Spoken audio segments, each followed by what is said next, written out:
Good morning, and thank you for joining us today for our Q&A on how to start a hedge fund in the US, service provider and client relationships. I'm joined today by the founder of Akram, Muhammad, and also AJ, Co-Chief Investment Officer for i3 Investment Partners. Thank you both for joining me. If you could both just kind of introduce yourselves to our audience. Muhammad, if you'd like to go first. Thank you. I'm Muhammad Akram, founder of Akram Insurance Advisory and Tax Firm. We are a trusted advisor to alternative fund managers, which is cornerstone of our business. Our laser focus on the industries allows us to provide highly specialized accounting and tax services. Our team is well versed in hedge funds, private equity, venture capital, CTA, and family office entity structures and strategies, positioning Akram as an expert resource to both emerging managers and sophisticated managers overseeing multiple funds.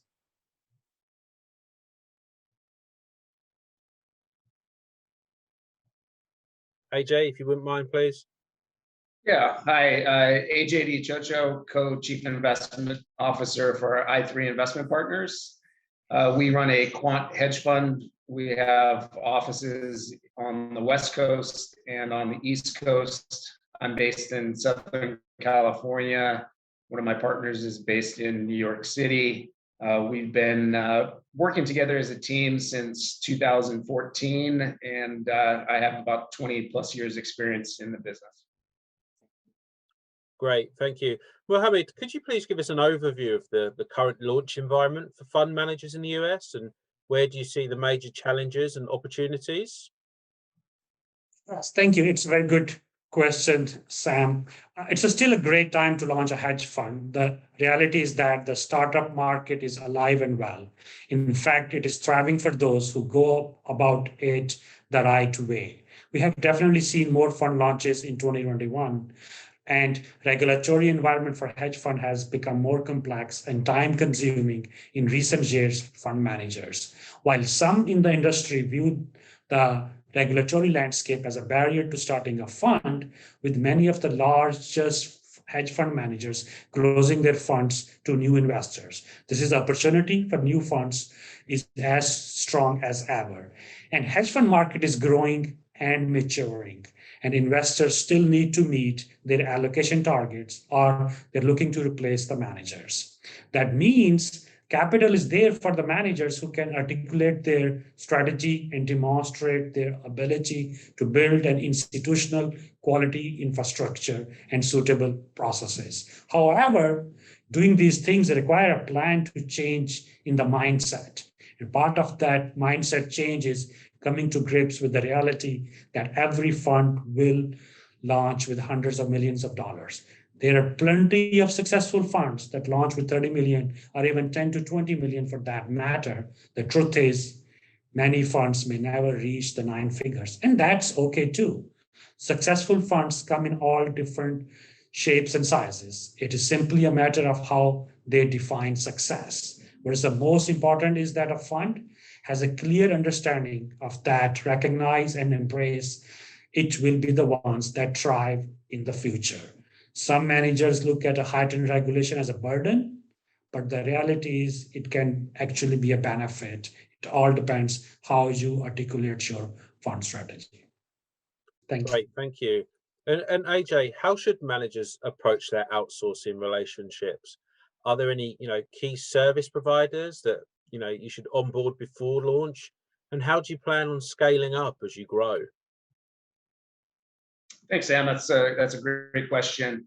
One of the first things you're going to want to do when you're, in the process of launching a hedge fund is determining what functions can we handle in-house and what functions do we need to outsource. So really looking at, your team and what expertise you have. You all might want to, combine roles. So maybe combining a chief financial officer and a chief operating officer. So have a CFO, COO role as one person, or maybe even they handle the chief compliance officer role as well. So really understanding where your expertise is, and or maybe it's something where you want to outsource your compliance. There's compliance consulting firms out there that you can hire that have that expertise, because perhaps you don't have that in-house. As far as the, hiring of service providers, what I'll do is I'll walk you through what we did when we launched our hedge fund and who we hired and sort of the process there. We had been running separately managed accounts for several years. And so one of the first things we did is we hired actually Mohammed and his team at Akram and Associates to audit our track record. That was our first step. So we started with hiring an auditor, getting an audited track record. The next thing we did is we got a referral from an industry colleague and we hired legal counsel, and legal counsel helped us with the formation of the fund, setting up the general partner, getting all that process in place. The next thing we did is we then looked to hire a prime broker. We established a prime brokerage account. And then we started interviewing third-party administrators. We hired a third-party administrator who then, what they did is they referred us to one of the banking relationships that they had, and they worked together. So we then established a banking relationship with a bank that specialized in working with hedge funds. We then, and one of the key things I think is important is if you can, hiring service providers that have experience, working together, makes communication easier, makes things run more efficiently. As far as your question regarding how we plan to scale, so when we set up our fund and our firm, and hired our service providers, we hired service providers that would allow us to grow to a much bigger fund. So we had that in place from the beginning. And, we'll most likely, just as a best practice, review our service providers every 3 to 5 years just to make sure we're getting, everything that we need. And as we grow, things change and needs change. And so we'll address those as we grow. Great, thank you for that. And AJ, once again, what would you say are the keys to raising capital for a hedge fund? Yeah, capital raising, I mean, there's many facets regarding capital raising, many things to consider. What I would say initially, from starting at number one would be is having a product or a strategy that investors want to buy. That's very important. The other thing I would say is who is going to be your target market? Who are you marketing to? Is it initially friends and family? Is it high net worth individuals?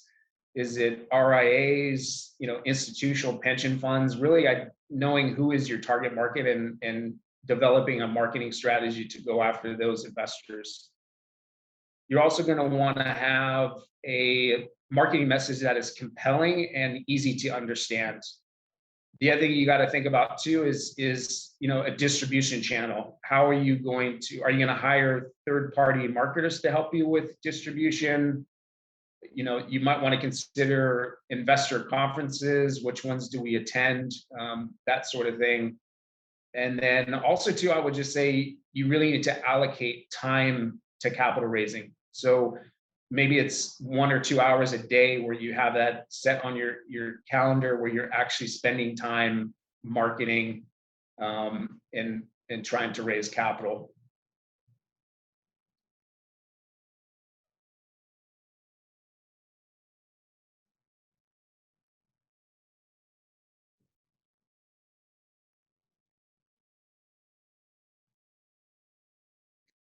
Sam.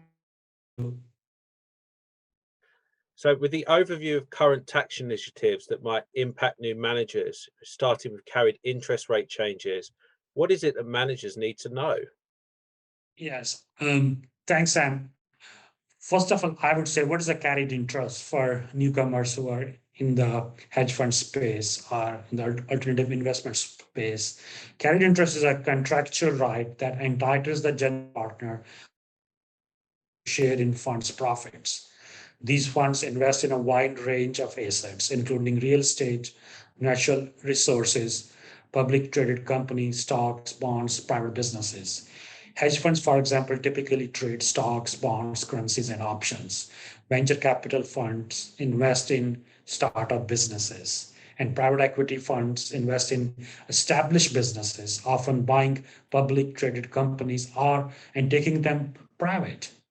I think once Warren Buffett said, my secretary pays more taxes than me because ordinary tax rate is 40.8, much higher than long-term capital gain rate, which is 23.8%.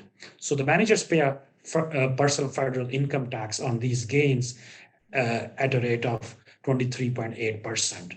The Tax Cuts and Jobs Act slightly curtailed the tax preference for carried interest in 2008, requiring an investment fund to hold assets for more than 3 years rather than 1 year to treat any gains allocated to investment managers as long-term. Gains from sale of the assets held 3 years or less would be a short-term tax at ordinary income tax rate, which is again 40.8%. However, private equity funds hold their assets for more than 5 years, so the longer holding period requirement may not affect them as such. Fast forward now, House and Means Committee introduced carried interest provision in the Human Social Infrastructure Bill, which was initially at 3.5 trillion. Now in that bill, they mentioned that they extend from 3 to 5 years holding period required for gain to qualify for long-term capital gain treatment.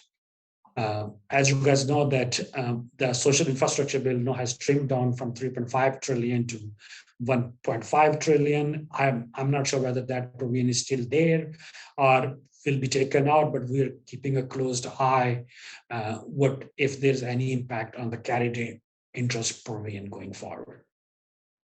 Great, thank you very much.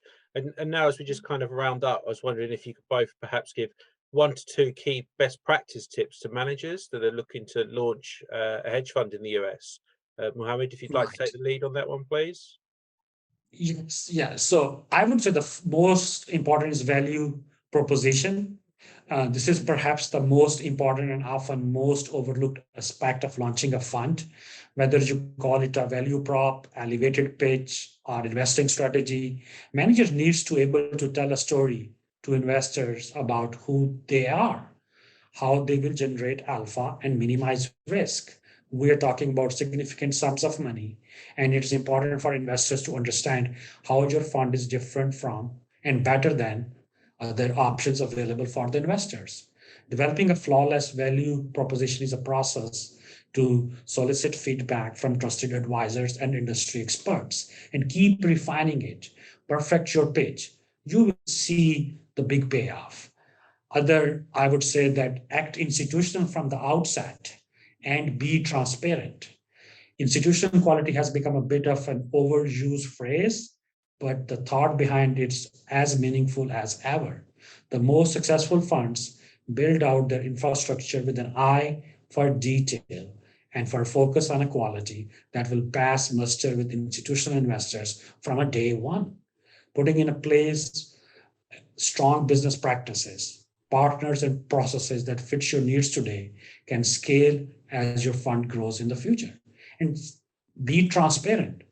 I again would say that transparency has become more than a buzzword these days. It is a key requirement for investors, should be embraced by the fund managers. It is essential that you document and communicate your processes, disseminate all the offering materials, agreements, memorandum, advertisement, marketing materials with consistent messaging. In addition, you will find investing in state-of-the-art risk management tools will assure potential investors of your commitment to transparency and to comply with the securities laws and regulations. And the investment will be worth the cost. Thank you. And AJ, your thoughts there?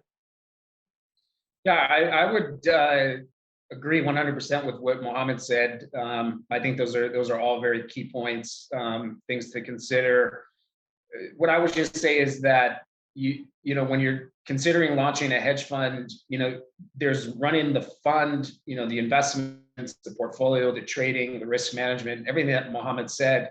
But there's also the portion of where you're running, you have to consider that you're running a business. And I think that's something, to consider is, having that operational team in place, having, as Mohammed said, that institutional quality infrastructure in place.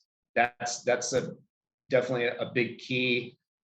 One of the things, again, if you're looking to raise money from institutional investors, you're going to have to pass that operational due diligence that they're going to conduct.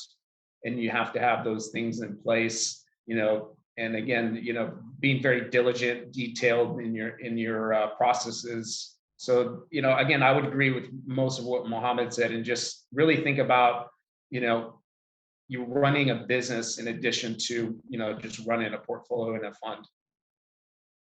Brilliant. Wise words there from you both. Well, thanks very much, Mohammed and AJ, for your time with this. Thank you very much to our audience for watching. You can find the links below to both Akram and i3 Investments. Thanks again once more for you guys, and we'll see you again. Thank you. Thank you. Have a good day, everybody.